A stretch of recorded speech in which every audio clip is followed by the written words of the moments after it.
25,000 employees, millions of customers, and countless related businesses.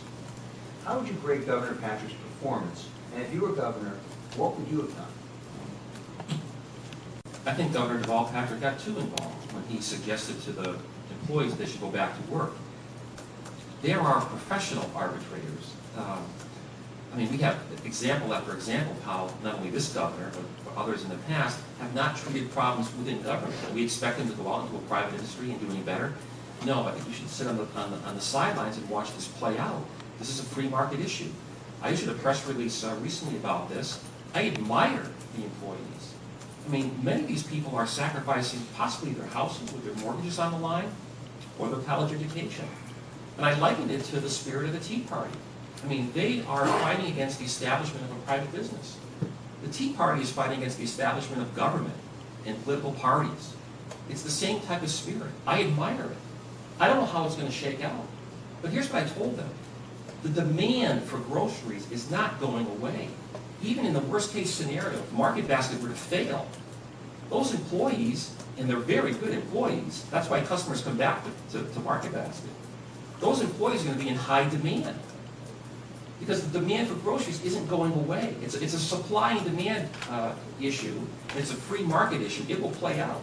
It's sad to say it's gone on this long, but the solution is not a government one. The free market will take care of it. I admire the spirit of the employees. I told them to stand their ground. It's an amazing thing in this time and day. We talk about political corruption and how people will sell their office or this, that, and the other thing. These people are putting everything on the line for it. I think it's admirable. And I'm going to watch how it plays out.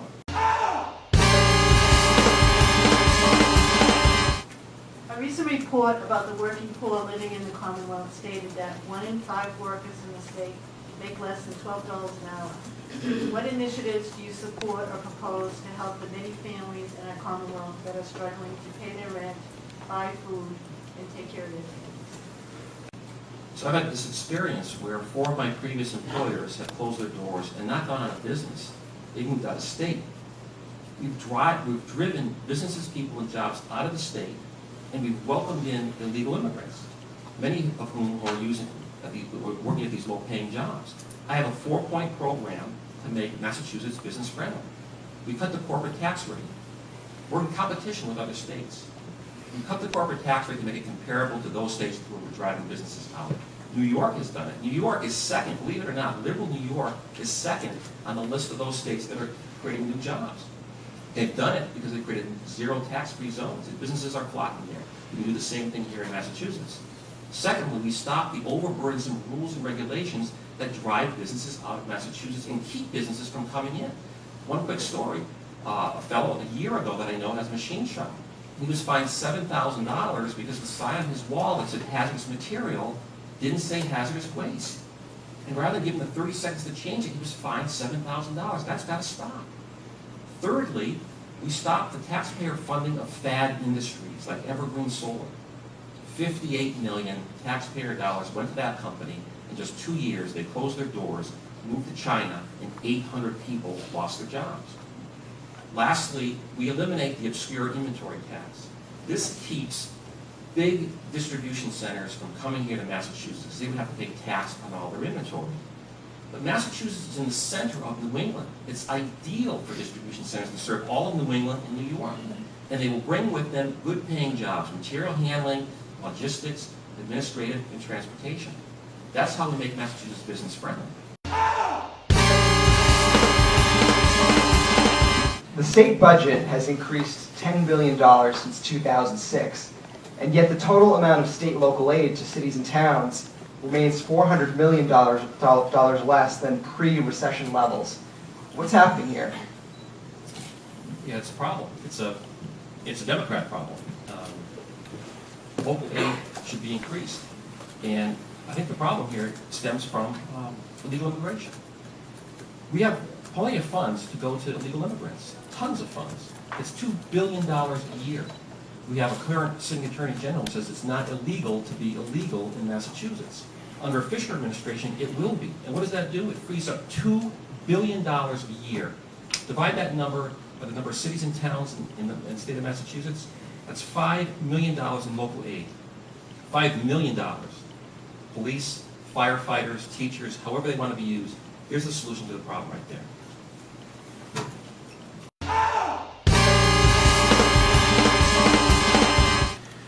An energy company is looking to build a pipeline that would carry natural gas from the New York border across Massachusetts to Drake it.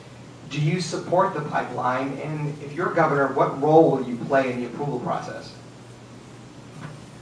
I agree that natural gas is a great way to go. It's low cost, it's cleaner, but it has to be, those two things have to be balanced. That and the rights of property owners. Many people are upset. They don't want a solution imposed on them.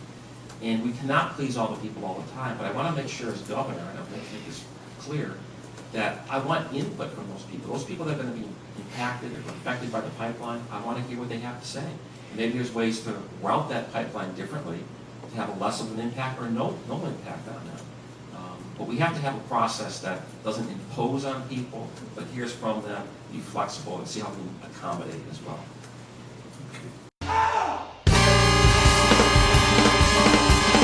think this is for Mr. Fisher. Yes. Working with young people here at Middlesex Community College, I know how important education is to their success.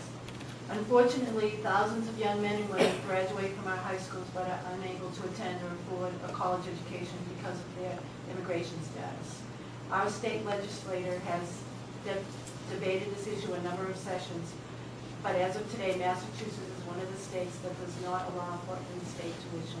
If elected, what would you do to make this a reality for the hundreds of undocumented youth graduating from high school? I would not make it a reality. I've said before, under Fisher administration, illegal immigration is illegal. By giving illegal immigrants in-state tuition, we are rewarding bad behavior. They have broken the law. I have 2 employees that have green cards, and one just told me 2 weeks ago that he passed the U.S. citizenship test. He's just waiting now where to go to take his oath of office. These people have done it the right way. They stood in line, they've waited their turn, they're played by the rules. People who come here illegally have broken the rules. It's a slap in their face. We don't want to reward that. Governor LePage up in Maine has just started doing what I suggested all along. That's to cut off the benefits. And illegals will do what? They will self-deport, not to their home country, to the next big blue state. So now we're getting an influx. We're getting an influx of illegals from Maine.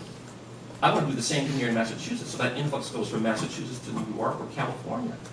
Illegal immigration is illegal.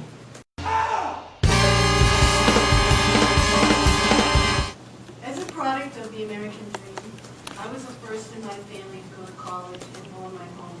I feel that my children and many other young people in the Commonwealth who are burdened with college loans aren't able to fulfill their dreams of owning a home. What are some of the initiatives that you propose or support to make this a reality for thousands of Massachusetts residents? I think part of this problem stems from the fact that we've told too many kids that success only comes from a college education and all the debt that goes along with it. I have 4 college degrees, but when I graduated from high school, I did not go to college. Rolled up my sleeves, joined a union, and learned the value of a buck.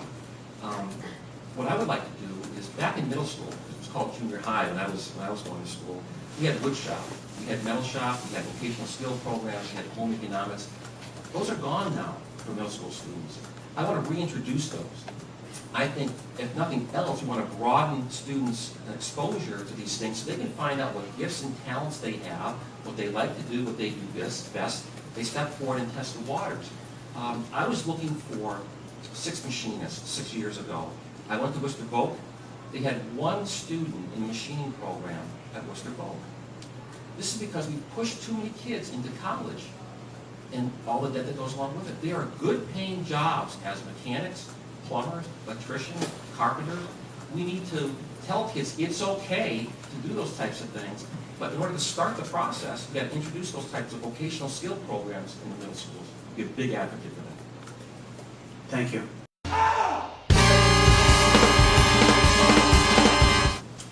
Mr. Fisher, next year the Board of Elementary and Secondary Education will be taking a vote on how to test students statewide. What's your philosophy on high-stakes testing? We have the MCAS test, and we're #1 in the country. It's worked fine. Massachusetts should be the example for the rest of the country. We're talking about introducing this high-stake testing, the PARC testing, through Common Core.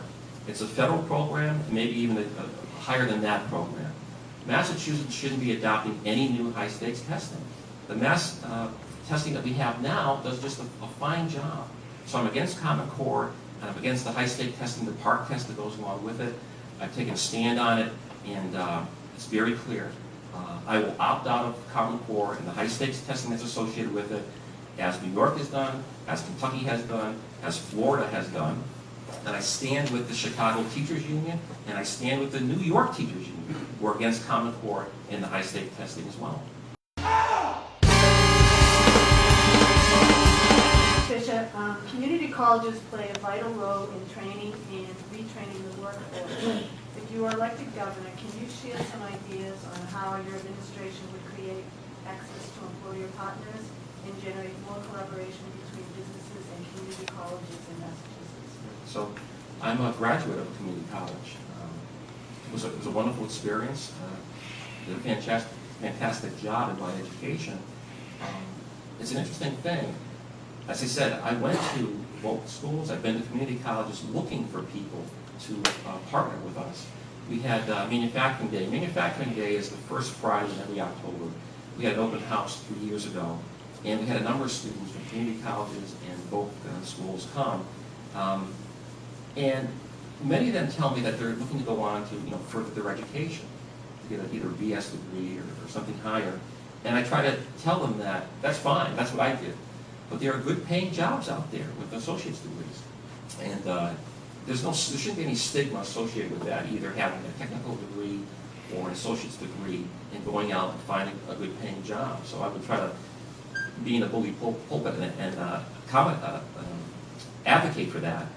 But then also, I want to make employers aware that there are students in these schools that are looking for good paying jobs, and have the employers talk about them, either through National Manufacturing Day, have open houses, have days where students can come in, maybe just for a day or two, and see that it's not a dirty, smoky environment, that it's clean, and we're using CNC equipment, it's a state of the art, it's not your father's manufacturing environment anymore. And I think that's a good way to incentivize students to go into these types of fields.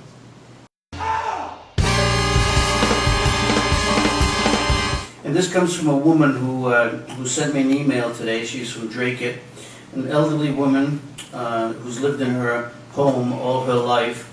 She's now raising her daughter's 2 children who are in grade school. Her taxes are rising. She's got on a fixed income, and she said, "Will you please ask the candidates how will I be better off 4 years from now under a Republican administration as opposed to a Democratic administration?"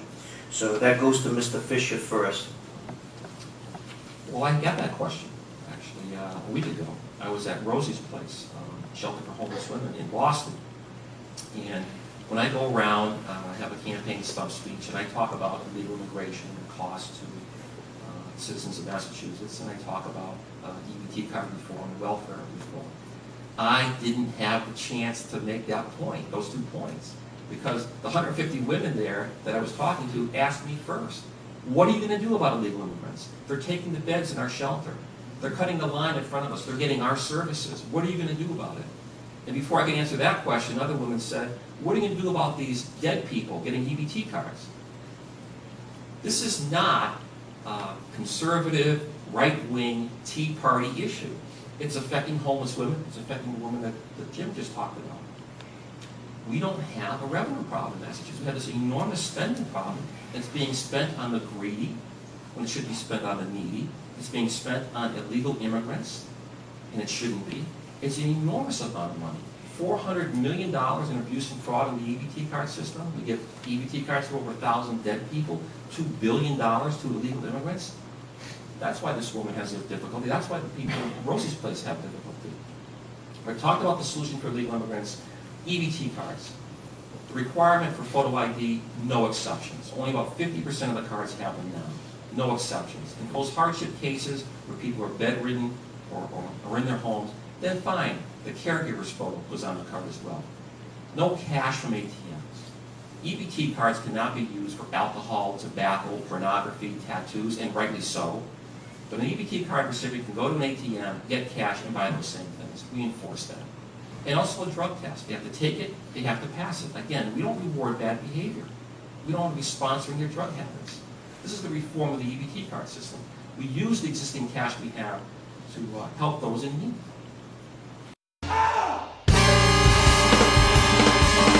Attorney General Martha Coakley has received some criticism recently over her handling of the Partners Health deal and just this week the Brennan Group settlement over its lobbying contract with the Franciscan Hospital for Children.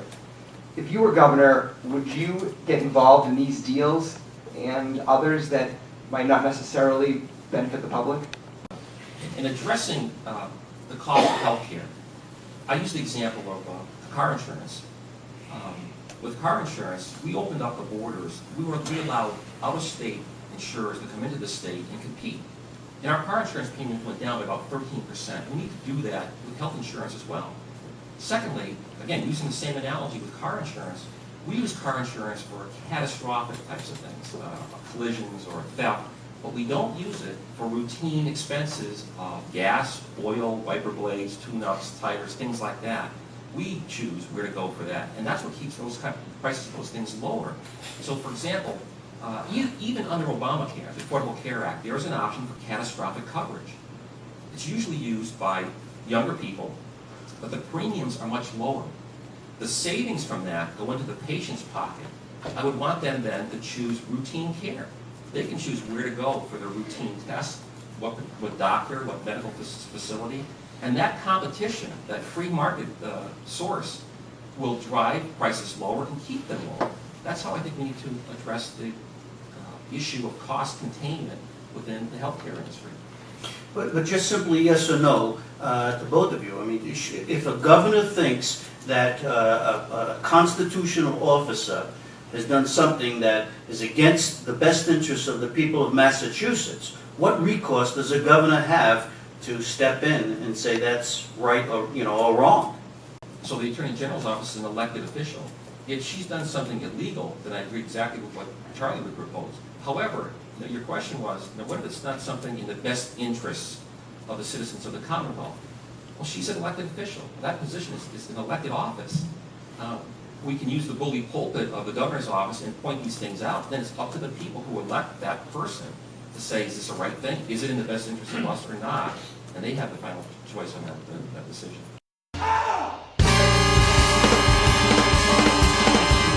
An increasing number of incidents lately involving people with mental health issues, whether they be crimes, police standoffs, and the like. What should the state be doing to address this problem? So we have a number of wonderful programs in place and wonderful people who are working in them. The problem's been, we talked about earlier with local aid, tax revenues are down. Revenues to the state are down, so these programs get cut. There's not enough funding for these programs, and people get cut and can't serve those in need. So what we need to do is grow the economy. I talked about my 4-point program to bring businesses back to Massachusetts and grow the economy. People come off the dole, they go onto the payroll, tax revenues goes up, these programs get funded. We're $120 billion in debt. We can't fund the programs that we like to now at the levels that need to be funded at. But once we start the economy going again, making Massachusetts business friendly, stop driving out businesses and spending $2 billion a year on illegal immigrants, then we start funding and treating the people who are truly needy and not the greedy.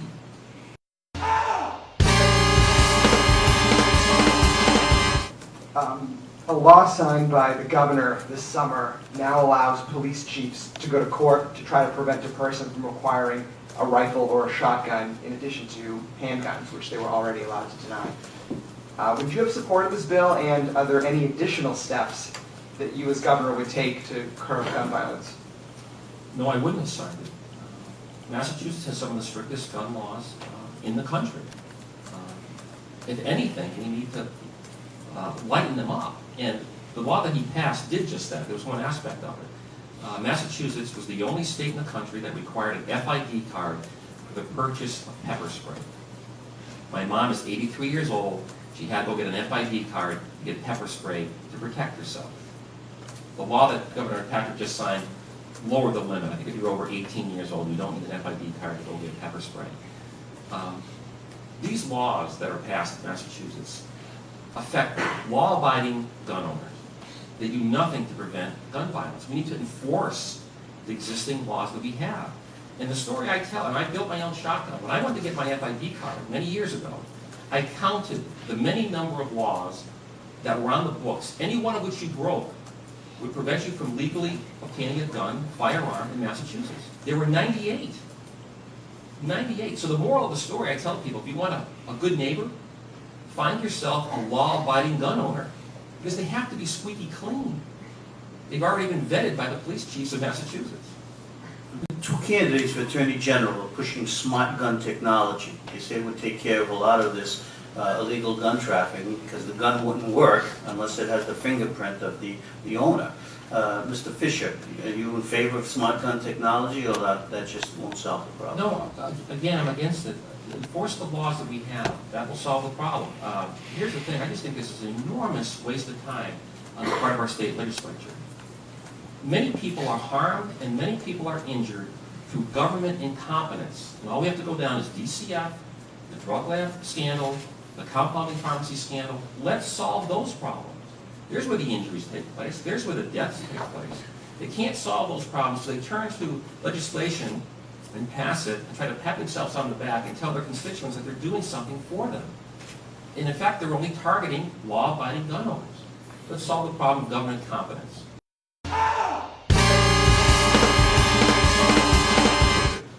How would your administration address the massive failures we've seen in the Department of Children and Families? Yeah, I combine it with the drug lab scandal, and I combine it with the compounding pharmacy scandal.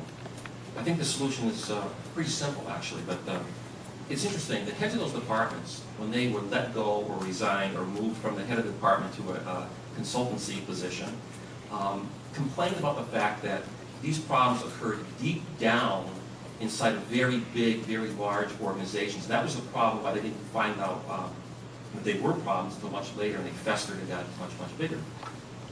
The solution is this. My wife works for the Worcester Public Schools, and she is a mandated reporter of child abuse. What I would say is any government employee or any employee that works under a government agency would be a mandated reporter of fraud, abuse, and scandal. When Annie Dugan was doing what she did with the drug labs, her fellow workers knew that she couldn't do that kind of work. It was too much. But they were afraid to say something about it, didn't have whistleblower protection. I would add that as well. So when something is found out, people are mandated to go out and report to local authorities or to yourselves in the media. That will get the problem out initially. It won't stir, it won't fester, it won't create a huge problem. So mandated reporting. There are other elements that can be looked at. I've talked with people who worked as foster parents. Some interesting stuff. We know that the caseworker follows the individual. They don't go to the home. So I talked to a foster mother who had 3 children, 3 foster children. She was visited by 3 different caseworkers. It seems like it's pretty logistics solution here. The caseworker should be assigned to the home. You know, transfer the paperwork if you need to. It shouldn't have to be visited by 3 different caseworkers to one home. That sounds like a pretty easy fix. But to get that information, it has to bubble up from the people who are there, the foster mothers, the foster fathers. And let's be open and be able to take their information and act upon it. Some pretty low-hanging fruit there.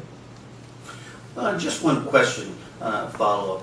Why does reform in Massachusetts always cost more than the system that was already in place? I think, Jim, you sort of hit on it. I think this is part of the nature of a government. There is no competition. What's the incentive to do things better, or to do things more efficiently? In private business, it's there. You either do better or you're going to get eaten up by your competition. You're going to go out of business. It's part of the free market. That doesn't exist within government. So part of the solution I talked about earlier, being mandated reporters, that gets the problem outside of the system, to the media, to the local authorities. It's not going to be handled up through the chain of command or try to be resolved with a caucus or some sort of a symposium or some sort of a government program. Let's get it outside of government, and then we can talk about real reform and leaner, more cost-saving programs. Thank you. We'll have a closing statement. Each candidate will be allowed 2 minutes to state their case, And Mr. I should Fisher. talk about 3 aspects of leadership. The first one is, like anything else, you need to show up. And last night marked the 7th gubernatorial debate forum that Charlie chose to be a no-show at. You got to show up. The second one is you have to access the situation, or assess the situation correctly. When Charlie started his campaign this year, he had an interview with Carl Stevens. And he said, Massachusetts is doing fine. You got it wrong, Charlie. Massachusetts is a mess. And we've doubled the number of food stamp recipients. We've tripled the cost of entitlement programs. $400 million of abuse and fraud in the EBT card system. We give EBT cards to over 1,000 dead people. Illegal immigrants are causing our cities and towns to be dysfunctional. Massachusetts is a mess. And then thirdly, we have to provide solutions. I'd ask you to go to my website. It's markfisher2014.com, and you will find clear, concise, conservative solutions to the liberal failures in the state of Massachusetts. I've showed up. I've assessed the situation. I got it right. And I've provided clear solutions. That's leadership. I've led, and I will lead. Thank you.